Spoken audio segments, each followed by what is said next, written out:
Whenever you're ready. Recording in progress. I'd like to call the meeting for Monday, March 18th, on Committee on Ward Boundaries for the Regional School Board. At this moment, I'd like to welcome all of you to this school, and also the councilman that represents this area. We're here at the George J. West Elementary School, and to my left are present today.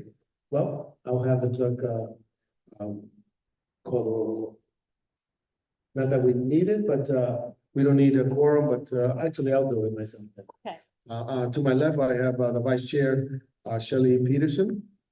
Also, no stranger to this neighborhood, Councilman Miguel Sanchez, and also Councilman John Goncalves. Also, our colleague, Ana Vargas couldn't be here today, but she sends her best. So welcome, everyone.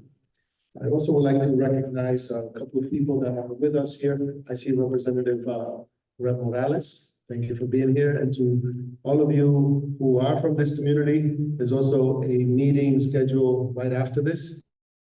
These meetings tend to be quite short, and so the community will have following after this meeting, the Councilman Miguel Sanchez will convene his meeting locally. So our purpose today here is to hear from you today on the three maps that are before you on the left-hand side. And our charge is to create 5 school board regions by combining 3 contiguous wards to create said regions by no later than a date specified. This time, what I'd like to do is call our distinguished Deputy Senior Director of Policy, Aaron Gardner, to just share with you a little bit about the maps, the 3 maps that are before you. And then we'll go into hearing your feedback on the maps that are presented. Thank you. Aaron? Thank you, Councilman.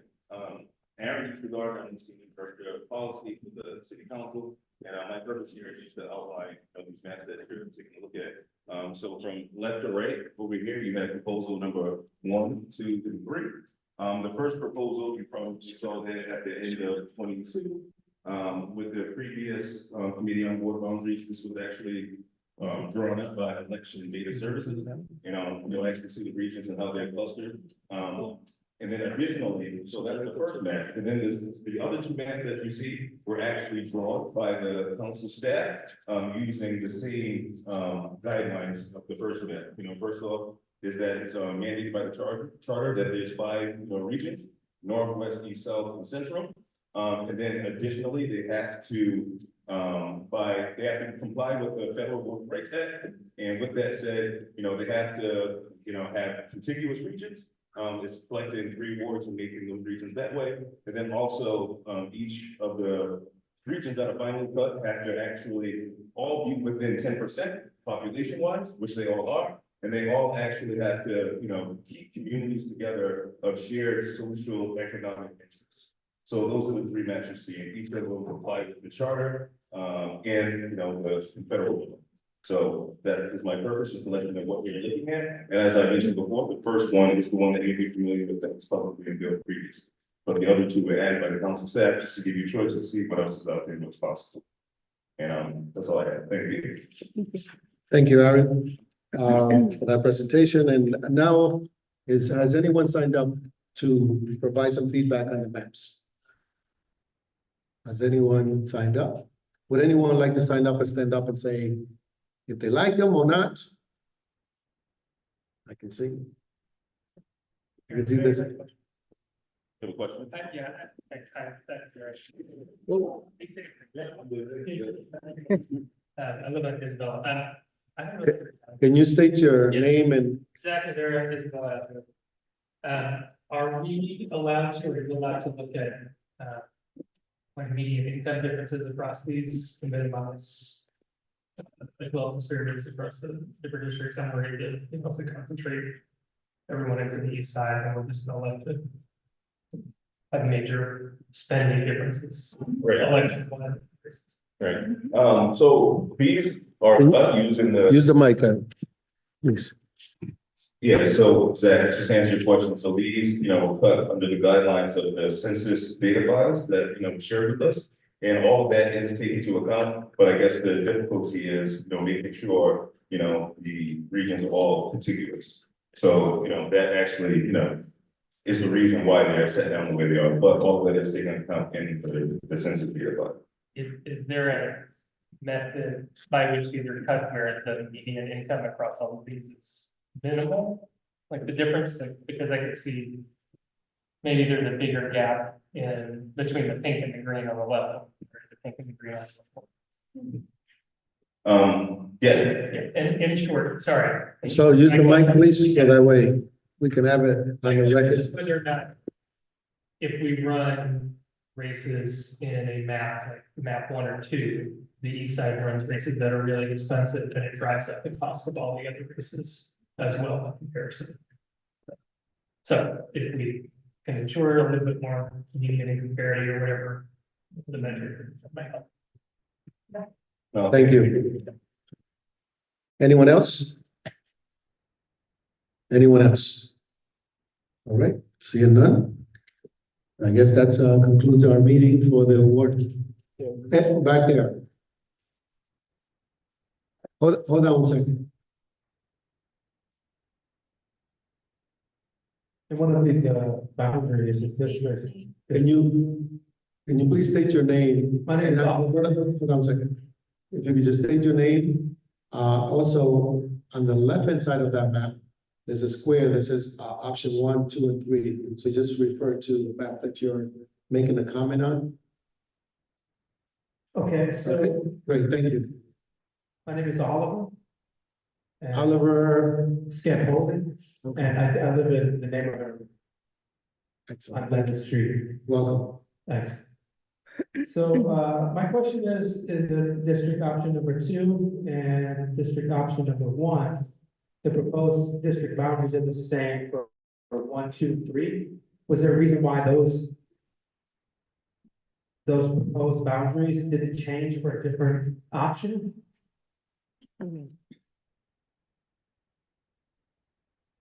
It's the same, it's the only proposed boundaries that remain the same twice. Yes, it may. Was there a reason why only those proposed boundaries stay the same? Okay, thank you. And do you have any other concerns regarding what you're looking at in terms of?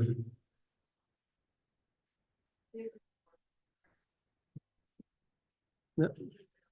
And by the, yes, continue, go ahead. But yeah, it was just difficult to identify exactly what neighborhoods without seeing, you see the colors, but we don't see what school district, what schools or neighborhoods they're in. Okay. Without Providence map, it's like kind of identifying them, so I was just wondering why that one particular 1, 2, 3 region repeated twice, but no other ones repeated. Thank you.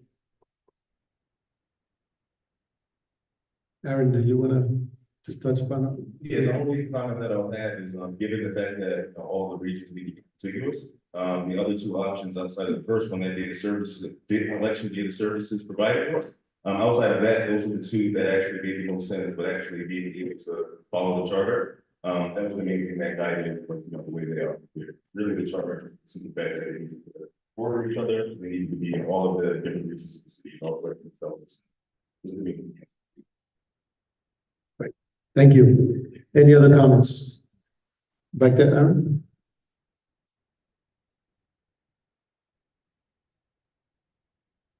Hey, my name is Pam Jennings, and I also live on Lennon Street. I was just wondering how long, once the wards get decided now, when is the next time they would be up for, retooling? By the city charter, every 10 years, the board boundaries committee must be convened. So after this, it would be 10 years. And what is that? 32? Maybe 32. Right. Anyone else? Yes, the council, so the committee will vote on a map based on, the public comment that was received here, and then the full council will also have to consider the map and vote on it twice, before it's official. And there will be another public hearing before the full council to discuss. I think, Rep. Morales had his hand up. David Morales, again, so just for clarity, what is the timeline? I understand we're having a series of public meetings, which is great. I appreciate you all taking the time to do so. What was the timeline going to look like for the commission to be putting forward a recommendation and then for it to go to the council for a vote? Aaron?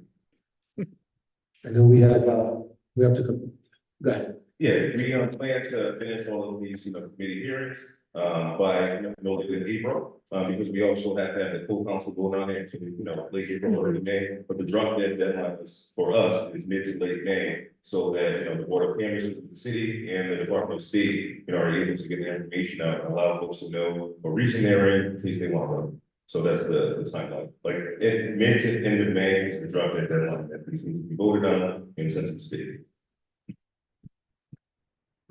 And just for clarity for everyone who's in the audience right now, can you run us through the composition of the school board going into the end of this year? So I understand it's going to be half elected, half appointed. So can we just get a little more clarity as to how that's going to be broken down? Right. So I will say that, for the most part, that is a, breach of the administration, making those determinations as those appointments are by charter, to the mayor. As I understand it, what will happen is, and we actually do have our, director of the Board of Commissioners here in case I mess up on anything. But basically, every person who was on the school board at the end come, these November elections, everyone is going to be actually kicked off in a sense. And folks will have to decide what region they would like to run it, or they go through the process that the administration puts forward in terms of being reappointed. That's the understanding as of right now. Right. And just to add to that is that there will be no primary. This will go on to the general election in November. Yes, non-partisan. Non-partisan election. And it's for a total of 10 seats. Aaron, right over here.